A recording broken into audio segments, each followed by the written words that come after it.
In the studio with me to talk about the South Grenville Guild of Fine Art, I'm talking with artist Devon Henderson. So, Devon, what is the spring splash that's going to be happening soon? Well, it's a group showing of almost all of our artists are participating, and each of us will have a booth, and we will be displaying our art, and it is available for sale. There are a variety of mediums. There are acrylic paintings, pastels, florals, landscapes, some figurative work, and people work in acrylic, oil, pen and ink. Watercolor as well? Watercolor, oh, and there is even some photography as well. Good. So this is taking place in Prescott on... It takes place April 26th, that's a Friday. Yes. April 27th and April 28th, so it's the weekend. There are different hours. Yes, the please. hours are 7 p.m. to 9 p.m. on Friday for our opening, our vernissage. Saturday it's 10 a.m. to 5 p.m. and Sunday it's 11 a.m. to 4 p.m. So we're going to be there with our art. There's always artists there to answer any questions that you have about the artwork. And we're all available to talk a little bit about the process that you went through and why you painted what you did. Absolutely. Yeah, because there's always inspiration behind a painting. There's a reason why a person has decided to have that image. That's correct. Yeah. And what's really interesting is often people are responding because of they're inspired to have that piece of work in their home because it has a personal meaning for them. Yes. So, yes. Right. Yeah, that's nice. That's really nice. So this is at the Royal Canadian Legion in Prescott? That's correct. It's on Henry Street. It's on Henry Street.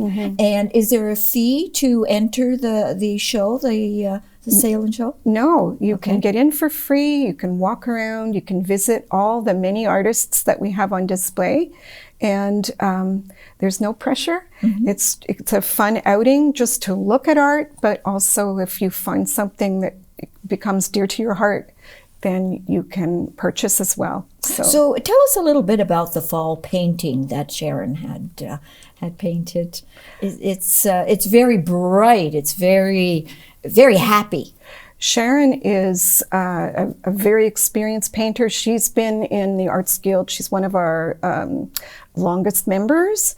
And I believe that she also taught at the St. Lawrence College. Okay. So she's very adept at what she does. It's watercolor and I believe inks as an outline. It's vivid colors. It's a little more impressionistic than some of her work. She is so talented. She can work as a super realist. But I love the softness of that particular watercolor. It's really quite and the vibrancy. It's beautiful. Oh yeah, like it stirs. It I shouldn't say stir. I don't know if you call it inspires, but it really does. When you look at it, you think, wow. It just, it's one of those paintings that you just love to look at. Yeah. She's got a talent for drawing the viewer into her paintings. Yes, you're absolutely right. And Karen Atchison, will Karen be there? Yes, she will be there. Okay. And she is also a very talented artist. She has taught courses, and she's also a really fantastic photographer. She's got such a wonderful eye, and the detail in her work is really quite gorgeous.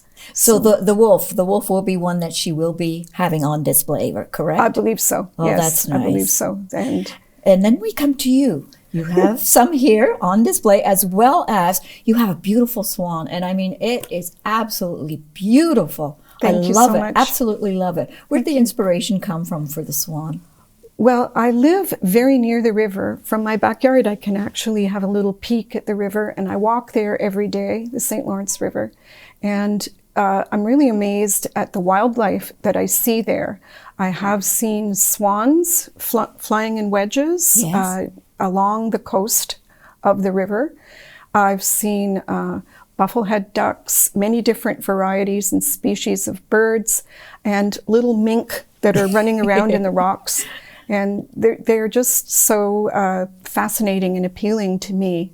And it brings me such joy to walk there that I have to paint it. Well, it is. It's wonderful. So tell us what we have here. Now, one of them I knew right away. Yes, the bridge. The Lyndhurst Bridge. Yes. Well, I only moved to Eastern Ontario 2 years ago. I was for many years moving around, teaching at various establishments, yes, and mostly in the GTA. And so I've semi-retired now from teaching, and I'm pursuing my passion for the arts. Good for you. Both in music and in painting. I love the history here. And coincidentally, I have ancestors that were some of the first settlers in the Ottawa-Gatineau area. Interesting. My grandfather, Robert Radmore, they were his family was some of the first settlers to settle Ottawa Hull. Yes. And so when I'm walking around in the neighborhood and I'm looking at all these beautiful stone buildings and the bridge, yes, it's one of the oldest bridges in Canada, I believe.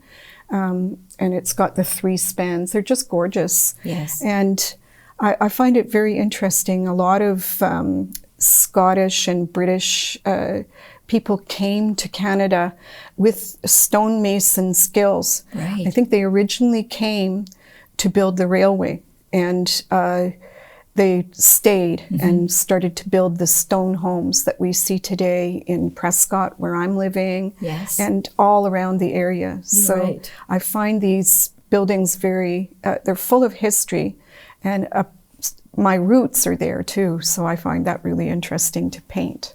Tell us about the other painting that you have. Well, it's not a painting. It's a print. It's a print. And I was a teacher for many years, so I was teaching about Inuit art and yes, culture. yes, and printmaking was part of the curriculum, and studying Indigenous cultures.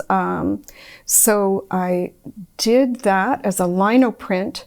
So it's somewhat inspired by Inuit printmaking, but it's also inspired by my walks along the river, because we have loons, and I live so close to the river that on a summer morning when the windows are open, I can hear them calling. Yeah. And it's just such a beautiful, haunting sound to hear them. So I definitely had to include a loon in the print. Good for you. Good for you. So payment at the show, people can bring cash. Cash rules, right? That's correct. Yeah. Or depending on what art they want to purchase from the artist, will denote how they pay, check, whatever, correct? Each artist is responsible for their own sales of their work, and some would choose cash or check. Many are starting to get very savvy with phones and direct payments. Yes, the e-transfers and all that's correct. Sort of so things. there are. We also have an ATM nearby. So if suddenly you decide that you just love something and can't be without it, you can just slip over there and come back. It's really easy. Well, thank you ever so much for coming in today and sitting down with us and telling us about art and the South Grenville Guild of Fine Art. We really appreciate it. Thank you so much for having me. I'm glad the weather cooperated, so I was able to come in. Definitely.